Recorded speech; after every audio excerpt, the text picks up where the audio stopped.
Sino mag-aakalang ang art na ito o ito ay gawa lamang sa basura? Kahanga-hanga ang art style ni Marin Tolentino, isang 25-year-old na artist mula sa Pangasinan. Imbes na gumamit ng karaniwang papel, naghahanap siya ng mga basurang pwedeng i-transform bilang canvas ng kanyang sining. Tulad na lang nitong viral painting kung saan gumamit siya ng mga bilaong nahanap niya sa basurahan.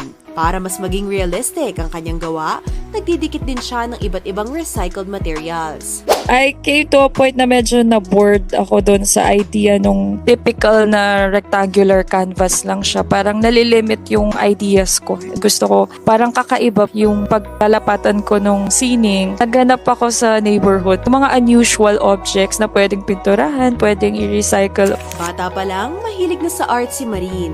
Hinahangaan niya ang simpleng pamumuhay ng mga Pilipino.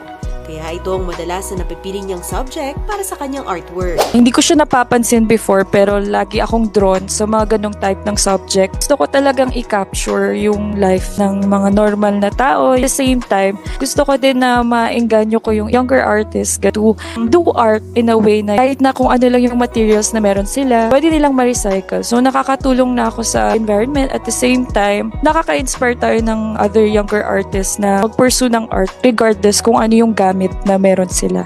Sa paggawa niya ng trash art, natutunan ni Marin na hindi kailangan ng mga mahaling materyales para makabuo ng magagandang obra.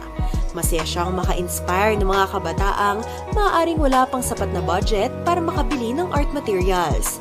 Payo ni Marin sa young artist tulad niya, never give up on your dreams. As someone po na discouraged ng mga time na nagdesisyon ako na gusto ko maging artist, sobrang hirap po na ipaglaban yung passion. Considering yung life situation dito sa Philippines, napakahirap po. And isang sugal yung magpurso ng art dito. Pero bilang isang artist, gusto ko na marami pang younger artists yung magpatuloy na gumawa ng sining regardless kung ano yung life situation nila. Magtiwala ka sa sarili mo, sa skills mo, and dun sa passion, ipagpatuloy mo yun kasi mahirap yung tinatago mo kung ano yung gusto mo talagang gawin sa buhay.